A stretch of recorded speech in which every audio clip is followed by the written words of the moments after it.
Once again, today's top stories. London has endured another night of German bombing.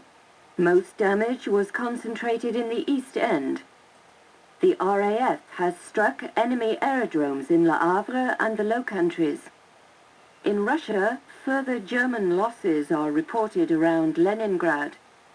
In Asia, the American fortress at Corregidor is still defiant, but Japanese forces are reported nearing the Burmese oil fields. And that concludes the news summary. We now return you to our music program. You don't pay for today, it's the street, I promise.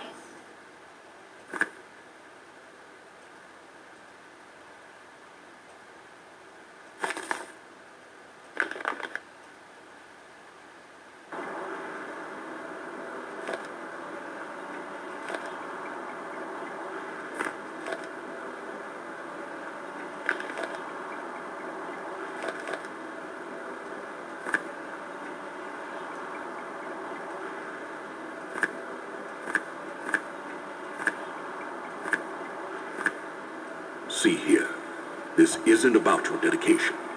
Pringle certainly attests to your loyalty. No, your dismissal stems from the Titanic mission. That failure can no longer be ignored, especially now. I am sorry, but someone must shoulder the blame. The service, you understand. We can't be held responsible.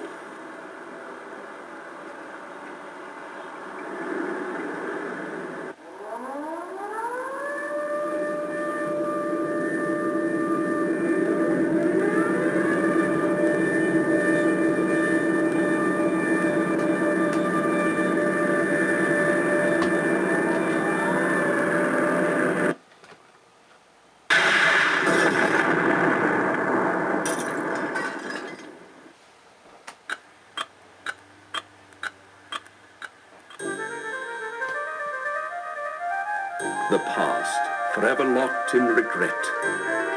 But what if the past could be changed?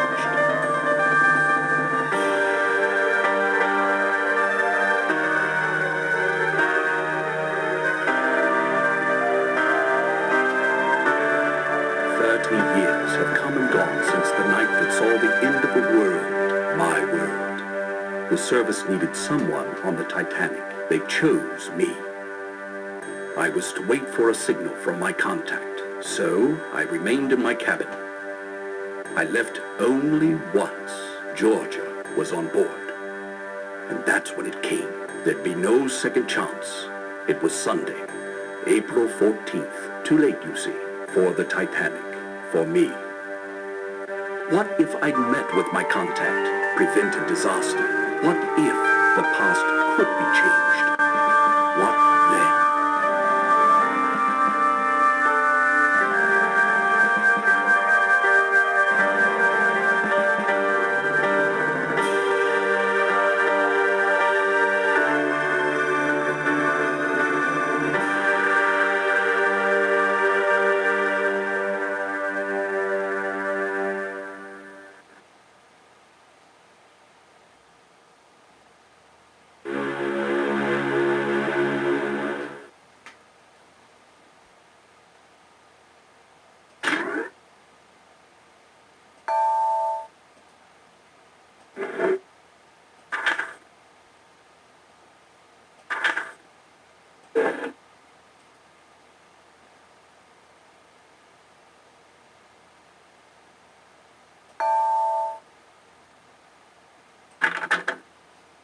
Good evening.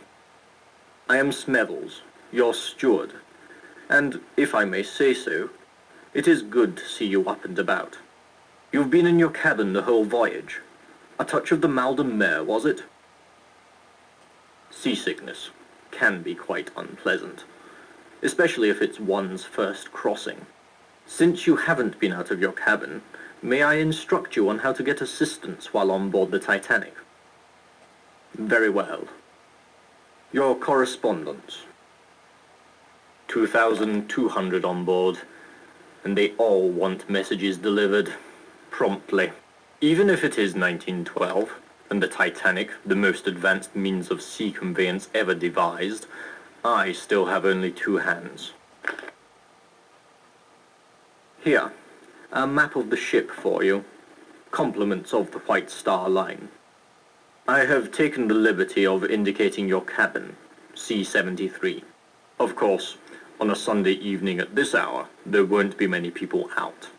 Will there be anything else? Have you unpacked? You'll find your trunk key in your bag on the bed. If you require additional assistance, please ring the bell by the door. Good night.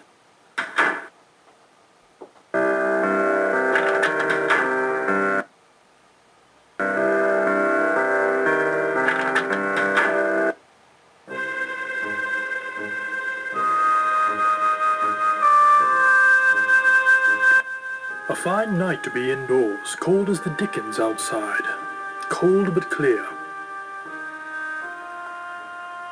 Clear as a bell, and the stars, oh, you should see 1,000,000 stars in God's firmament.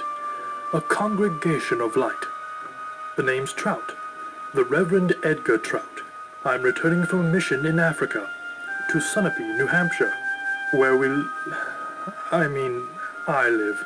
Emily, my wife. She's dead. Thank you. We had looked forward to this journey. But she died at Port Said. Though it was Nyasaland that killed her, the doctors, you know, never did find all the parasites.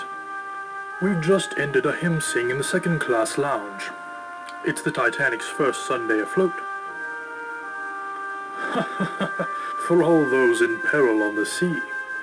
Tell me, are you religious? Do not forget God, and do not collude with the godless. There are many on this ship. Leyland Trask, for example, a seer, a clairvoyant. He claims the most outrageous blasphemies. Remember, that which does not come from God is not of God. Wait, before you leave, I was wondering, perhaps you'd care to make a donation to our mission in Nyasaland.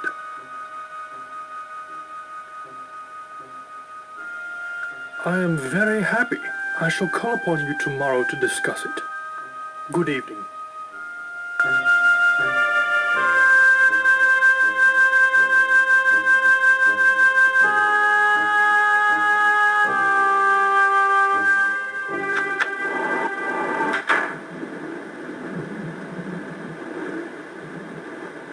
Riviera broke me. Damned Frenchman. What do you want? Health nut, are you? It's on the boat deck, above us. Yeah, it's a night, all right. A regular night to remember.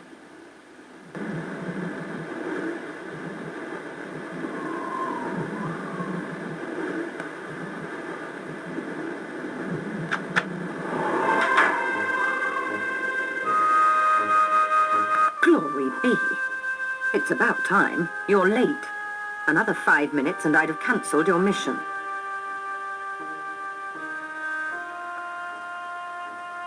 Look at this. A German colonel named Zeitel. He's inspecting their embassies in Havana, Washington, and Mexico City.